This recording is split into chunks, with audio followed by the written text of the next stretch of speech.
January 15. From Genesis. So Jacob put his wives and children on camels, and he drove all his livestock in front of him. He packed all the belongings he had acquired in Padan Aram and set out for the land of Canaan, where his father Isaac lived. At the time they left, Laban was some distance away, shearing his sheep. Rachel stole her father's household idols and took them with her. Jacob outwitted Laban the Aramean, for they set out secretly and never told Laban they were leaving. So Jacob took all his possessions with him and crossed the Euphrates River, heading for the hill country of Gilead. Laban pursues Jacob. 3 days later, Laban was told that Jacob had fled. So he gathered a group of his relatives and set out in hot pursuit. He caught up with Jacob 7 days later in the hill country of Gilead. But the previous night, God had appeared to Laban the Aramean in a dream and told him, "I'm warning you, leave Jacob alone." Laban caught up with Jacob as he was camped in the hill country of Gilead, and he set up his camp not far from Jacob's. "What do you mean by stealing away like this?" Laban demanded. "How dare you drag my daughters away like prisoners of war? Why did you slip away secretly? Why did you steal away? And why didn't you say you wanted to leave? I would have given you a farewell feast with singing and music, accompanied by tambourines and harps. Why didn't you let me kiss my daughters and grandchildren and tell them goodbye? You have acted very foolishly. I could destroy you, but the God of your father appeared to me last night and warned me, leave Jacob alone. I can understand your feeling that you must go and your intense longing for your father's home, but why have you stolen my gods?" "I rushed away because I was afraid," Jacob answered. "I thought you would take your daughters from me by force. But as for your gods, see if you can find them, and let the person who has taken them die. And if you find anything else that belongs to you, identify it before all these relatives of ours, and I will give it back." But Jacob did not know that Rachel had stolen the household idols. Laban went first into Jacob's tent to search there, then into Leah's, and then the tents of the 2 servant wives. But he found nothing. Finally, he went into Rachel's tent. But Rachel had taken the household idols and hidden them in her camel's saddle, and now she was sitting on them. When Laban had thoroughly searched her tent without finding them, she said to her father, "Please, sir, forgive me if I don't get up for you. I'm having my monthly period." So Laban continued his search, but he could not find the household idols. Then Jacob became very angry, and he challenged Laban. "What's my crime?" he demanded. "What have I done wrong to make you chase after me as though I were a criminal? You have rummaged through everything I own. Now show me what you've found that belongs to you. Set it out here in front of us before our relatives for all to see. Let them judge between us. For 20 years I have been with you, caring for your flocks. In all that time your sheep and goats never miscarried. In all those years I never used a single ram of yours for food. If any were attacked and killed by wild animals, I never showed you the carcass and asked you to reduce the count of your flock. No, I took the loss myself. You made me pay for every stolen animal, whether it was taken in broad daylight or in the dark of night. I worked for you through the scorching heat of the day and through cold and sleepless nights. Yes, for 20 years I slaved in your house. I worked for 14 years earning your 2 daughters, and then 6 more years for your flock. And you changed my wages 10 times. In fact, if the God of my father had not been on my side, the God of Abraham and the fearsome God of Isaac, you would have sent me away empty-handed. But God has seen your abuse and my hard work. That is why he appeared to you last night and rebuked you." Jacob's treaty with Laban. Then Laban replied to Jacob, "These women are my daughters, these children are my grandchildren, and these flocks are my flocks. In fact, everything you see is mine. But what can I do now about my daughters and their children? So come, let's make a covenant, you and I, and it will be a witness to our commitment." So Jacob took a stone and set it up as a monument. Then he told his family members, "Gather some stones." So they gathered stones and piled them in a heap. Then Jacob and Laban sat down beside the pile of stones to eat a covenant meal. To commemorate the event, Laban called the place Jegar Sahadutha, which means witness pile in Aramaic, and Jacob called it Galid, which means witness pile in Hebrew. Then Laban declared, "This pile of stones will stand as a witness to remind us of the covenant we have made today." This explains why it was called Galid, witness pile. But it was also called Mizpah, which means watchtower. For Laban said, "May the Lord keep watch between us to make sure that we keep this covenant when we are out of each other's sight. If you mistreat my daughters, or if you marry other wives, God will see it even if no one else does. He is a witness to this covenant between us. See this pile of stones," Laban continued, "and see this monument I have set between us. They stand between us as witnesses of our vows. I will never pass this pile of stones to harm you, and you must never pass these stones or this monument to harm me. I call on the God of our ancestors, the God of your grandfather Abraham and the God of my grandfather Nahor, to serve as a judge between us." So Jacob took an oath before the fearsome God of his father Isaac to respect the boundary line. Then Jacob offered a sacrifice to God there on the mountain and invited everyone to a covenant feast. After they had eaten, they spent the night on the mountain. Laban got up early the next morning, and he kissed his grandchildren and his daughters and blessed them. Then he left and returned home.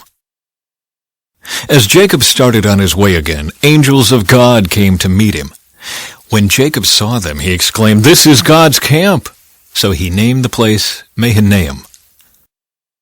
Jacob sends gifts to Esau.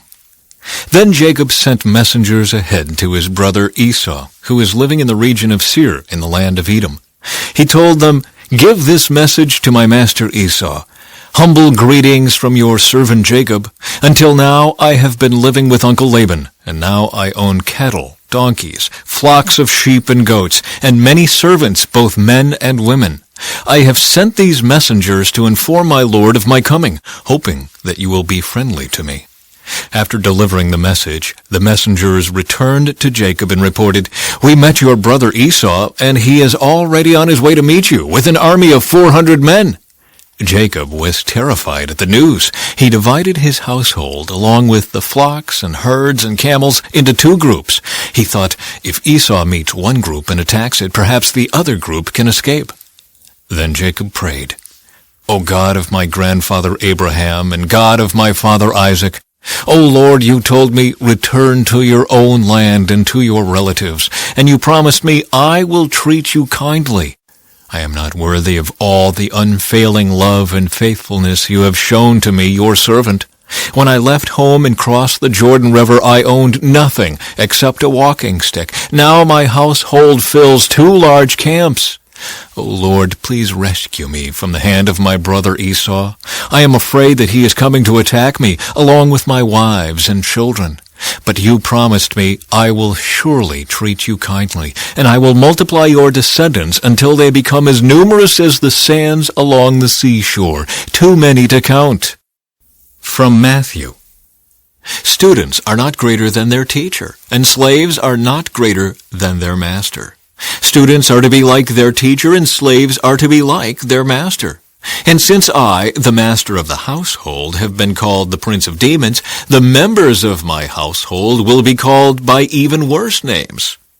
But don't be afraid of those who threaten you, for the time is coming when everything that is covered will be revealed, and all that is secret will be made known to all. What I tell you now in the darkness, shout abroad when daybreak comes. What I whisper in your ear, shout from the housetops for all to hear. Don't be afraid of those who want to kill your body. They cannot touch your soul. Fear only God, who can destroy both soul and body in hell. What is the price of 2 sparrows? 1 copper coin? But not a single sparrow can fall to the ground without your Father knowing it. And the very hairs on your head are all numbered. So don't be afraid. You are more valuable to God than a whole flock of sparrows. Everyone who acknowledges me publicly here on earth, I will also acknowledge before my Father in heaven. But everyone who denies me here on earth, I will also deny before my Father in heaven. Don't imagine that I came to bring peace to the earth. I came not to bring peace, but a sword.